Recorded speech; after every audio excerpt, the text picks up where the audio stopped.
जय माता दी दोस्तों माघ के महीने की कृष्ण पक्ष की चतुर्थी तिथि पर प्रतिवर्ष सकट चौथ व्रत का अनुष्ठान किया जाता है। ये व्रत सभी व्रती महिलाएं अपने संतान की दीर्घ आयु और उत्तम स्वास्थ्य की कामना के लिए धारण करती हैं।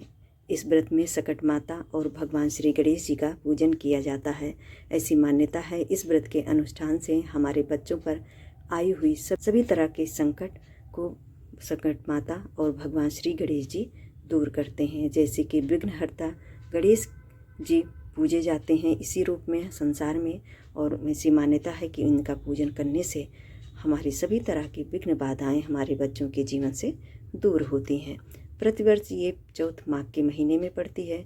कहीं कहीं पर इसे तिलकुटा के नाम से जाना जाता है, तो कहीं कहीं इसे लोग सकट चौथ कहते हैं, कहीं कहीं पर इसे लोग वक्रतुंडी चौथ के नाम से भी जानते हैं, कहीं कहीं पर इसे तिल चौथ के नाम से भी जाना जाता है। वे माताएं पूरा दिन व्रत करती हैं। शाम को जब चंद्रमा निकलते हैं गणेश जी का पूजन, सकट माता का पूजन पहले करती हैं। उसके बाद चंद्रमा को अर्घ्य देने के उपरांत ही जा कर के तिल के लड्डुओं को ही खा करके इसमें व्रत का पारण करती हैं। इस व्रत में तिल के लड्डुओं से पहाड़ बनाए जाते हैं, कहीं कहीं गुड़ से बनाते हैं, कहीं कहीं पर काले तिल से पहाड़ बनाया जाता है और बाद में उस पहाड़ को एक सिक्का से तोड़ा जाता है। ऐसी मान्यता है ऐसा अनुष्ठान करने से सकट माता हमारे बच्चों पर आई हुई सभी तरह की विघ्न बाधाएं और आपदाएं दूर करती हैं। साल 2026 में ये चौथ 6 जनवरी को मनाई जाएगी। दिन होगा मंगलवार। जैसे कि मंगलवार के दिन ये चौथ पड़ रही है, बहुत ही मंगलकारी और उत्तम शुभ मुहूर्त में से एक मानी जा रही है। 6 जनवरी की सुबह में 8:01 पर चतुर्थी तिथि लग रही है, जो कि 7 जनवरी की सुबह में 6:51 पर समाप्त हो रही है। रात्रि में चंद्रमा के निकलने का जो समय है 8:54 पर है। उसके बाद ही जा कर के आप चंद्रमा को अर्घ्य दें। अर्घ्य देने के लिए कहीं कहीं पर तिल और जल हाथ में ले करके चारों तरफ 4 बारी घूम घूम करके चंद्रमा को अर्घ्य देते हैं। कहीं कहीं पर अपने बाल की लट को हाथ में ऐसे ले करके जल, काला तिल और जल ले करके उससे भी लोग अर्घ्य देते हैं।